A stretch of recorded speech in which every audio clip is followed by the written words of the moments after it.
Chris Brazzell Jr. has an undeniable hunger to him this season, and his production on the field now has him on the Blitnikoff watch list, what's led to this breakout season for the redshirt junior. It's Wednesday, and we're profiling Tennessee's wide receiver one, Chris Brazzell Jr. I'm Paige Dower, and this is The Edge. Well, that just really motivates me to achieve my dreams, honestly. Getting to this moment where he's leading the nation in receiving touchdowns and he's second in the country in receiving yards, it's just a reflection of the three boxes he checks off each day and each week. Yeah, it's a daily thing, man. I love prayers.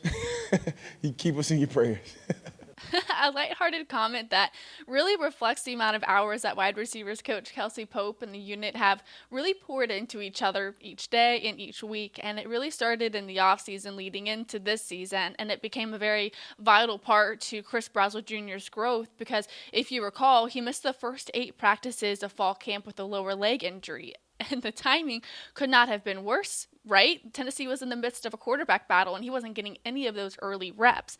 But maybe it became a blessing in disguise. He's operated with urgency. He's been in the building, and he's given himself a shot. And the blessings of the setback, whether it be the injury or the fact that Brazzell felt he left a lot out on the field last season, reveals itself here. It laid the foundation for box number 1, forming consistent habits. And you go back to the end of the 2024 campaign, and Coach Pope and Brazzell spent countless hours together in the film room reviewing his redshirt sophomore season. What went right, what didn't go right, such as the drop balls, the inaccuracy from his targets, right? You see it there, catching 29 of just the 58 targets, and maybe that's partly why he flew under the radar to start the season, why he wasn't on so many preseason watch lists.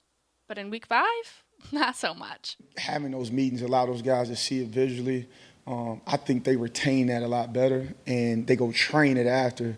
And I think in the situation, it just makes them more comfortable and confident. And you can see how those sessions have already paid off. It's been a springboard for him all season long. Buy into the details and lock in really. So the little time I had, I made sure I went hard with that time and made sure I was ready by game day. Paying attention to those details, whether it be in the offseason leading into 2025 or now here through the first handful of games, Brazzell realizes just how uncomfortable he was in the system, whether it be because of the speed of the game and the tempo of the offense that Josh Heupel operates with, or just simply his grasp of the system. He realizes now, by paying attention to those details, how comfortable he is in 2025. And the stats and the results really speak for themselves. Through just the first handful of games in 2025, he's already surpassed his season total from 2024 in catches, yards, and touchdowns. But to maintain that pace, he has to continue to check these boxes. Every day. Wideouts, like they're receivers. If you let them get too far drawn away from the roll, you got to steer them back. That's just the nature of this position. That time commitment, and it seems almost like gentle parenting, is partly why Coach Pope was like, I need your prayers, please, because it really is an everyday thing. And so much of this position is all about confidence, and that gets us to our second box.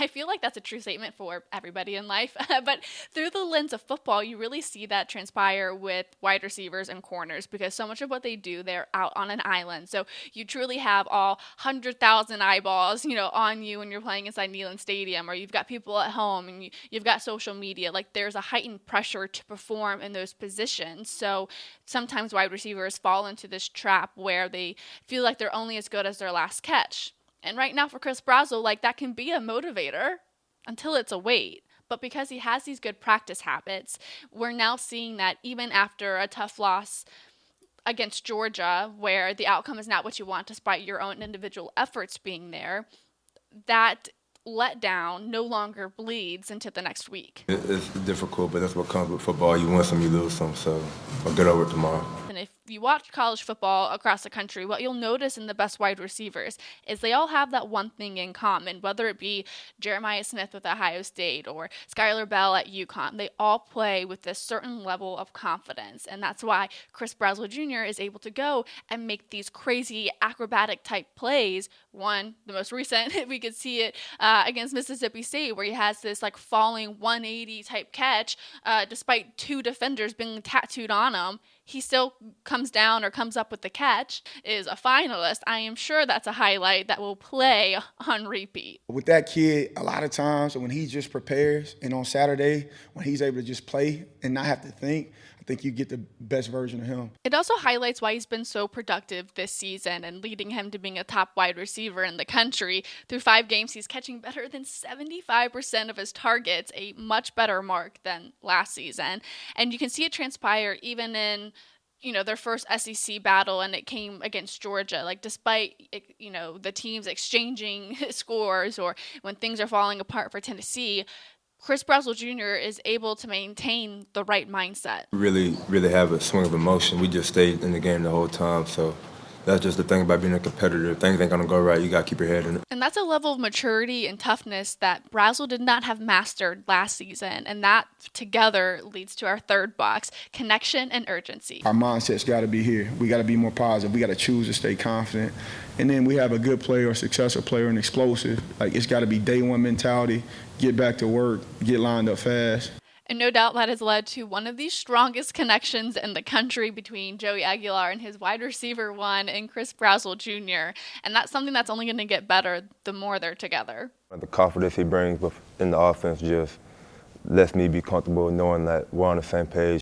And I think the most underrated part of the connection downfield between Joey Aguilar and, let's say, Chris Brazzell, but really all of his wide receivers, is how he throws the ball downfield. The arc that he puts on it, the air that gets under the ball, it gives his wide receivers space and time, or at least the angle, to go and make a play. And from the Coach Pope's perspective, he's like, that's all we want. So he does a really good job of giving those guys a shot to go play it.